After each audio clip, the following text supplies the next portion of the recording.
some lives, they just read like an epic poem, right? A story with a stolen throne, an empire forged in this whirlwind of conquest, a rivalry that defined a whole generation, and a death as violent as the life that came before it.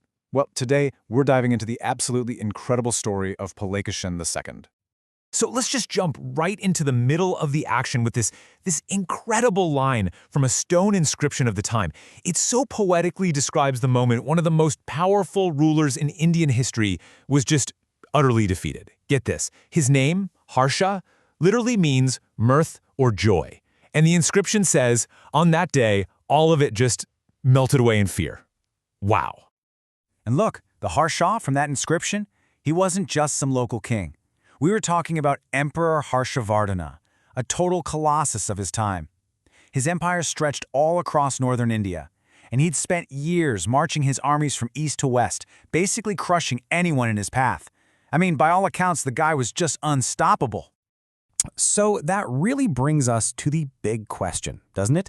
Who was this man from the south who could do the impossible? Who could not only stop Harsha's grand invasion dead in its tracks, but actually send him retreating in defeat? Well, to figure that out, we've got to go back, way back, to the beginning. See, Pulakeshin's story, it doesn't start on a throne. Nope, it starts in exile. His birthright wasn't just denied, it was flat out stolen, and by his own family no less. I mean, this is a classic family betrayal, straight out of a drama. So when Pulakeshin's father, the king, died, he was way too young to rule. So his uncle, Mangalesha, steps in as regent. But you know how this goes. Power corrupts. Mangalesha got super envious of his popular nephew and started plotting to put his own son on the throne instead. For Pulakeshin, the actual heir, the only choice he had was to run for his life. But here's the thing, exile didn't break him. It forged him. Ancient inscriptions say he used his gifts of good counsel and energy. So he wasn't just hiding out, he was planning. He was gathering allies, building an army, and then he marched right back to confront the man who'd wronged him. The civil war that followed was brutal, but in the end, Pulakeshin defeated and killed his uncle, finally claiming the throne that was his by blood all along. Okay, so after fighting a bloody civil war to win back your kingdom, you'd think maybe you'd take a break, right? Nope. Rest was just not in Pulakeshin's DNA. The second he secured that throne, he unleashed this absolute whirlwind of conquest, launching one of the most ambitious military expansions the Deccan had ever seen.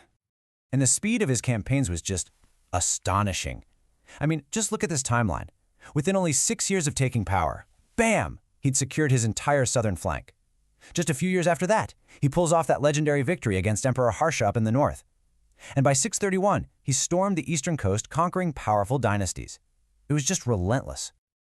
So, what did all that conquest look like on the ground? Well, the names on this list, they represent kingdoms stretching from the western coast all the way to the eastern, from the deep south right up to the borders of Harsha's northern empire. We're talking dozens of rulers who were either crushed on the battlefield or just forced to bend the knee. This wasn't just a kingdom anymore. Pulakeshin was forging a true, honest-to-goodness peninsular empire. But as his empire got bigger and bigger, a collision was pretty much inevitable, right? His expansion to the south brought him face-to-face with the other dominant power in the region, the really formidable Pallava dynasty of Kanchipuram. And this would become the defining conflict of his entire reign. Pulakeshin, true to form, struck first, and he struck hard. He marched his army deep into enemy territory, all the way to the Pallava capital itself, Kanchipuram. The records say he caused the Pallava king's splendor to be, and I quote, obscured by the dust of his army, forcing the terrified king to basically hide behind his own city walls. But the thing is, the invasion wasn't a totally decisive victory. The Chalukyas, they were forced to retreat. So the rivalry just simmered. And then the old Pallava king died, and he was replaced by his son, Narasimhavarman I. And this new king, he was absolutely determined to avenge the humiliation his father had suffered. And in a really dramatic reversal of fortunes, it was now the Pallava army marching north. And they didn't just raid the border. No, they pushed all the way to the very heart of the Chalukya Empire, besieging Pulakeshin in his own capital city, Vatapi. And it was there, either during the siege or in its brutal aftermath, that the great emperor, the man who defeated Harsha, the conqueror of the Deccan, was himself defeated and killed. The Pallavas sacked his capital, ending his incredibly dramatic reign in the ashes of his very own city. Wow. I mean, what a spectacular rise and what a devastating fall. So after all the smoke cleared, what did Pulication really leave behind? What's the lasting legacy of this warrior emperor? Well, for starters, just think about the sheer scale of his domain. A contemporary inscription claims he was the lord over a territory that contained 99,000 villages. 99,000. That one number just gives you a sense of the vast, prosperous, and populated empire he controlled at his absolute peak. We also have this rare perspective from an outsider. The famous Chinese pilgrim Xuanzang actually visited Pulication's kingdom right near the end of his reign. He described the people as proud, loyal, and fierce, noting that they would rather die than be disloyal. He even called Pulication himself, quote, a man of far-sighted resource and astuteness who extends kindness to all. Pretty high praise. And it's interesting, because while inscriptions suggest he personally supported Jainism, his own court poet, Ravi Kirti, was a Jain scholar, his rule was remarkably tolerant. He supported the construction of Shaivite Hindu temples, and Xuanzang himself noted that there were over 100 Buddhist monasteries in the empire, housing thousands of monks, so a really diverse religious landscape. But his sudden death, it created this catastrophic power vacuum.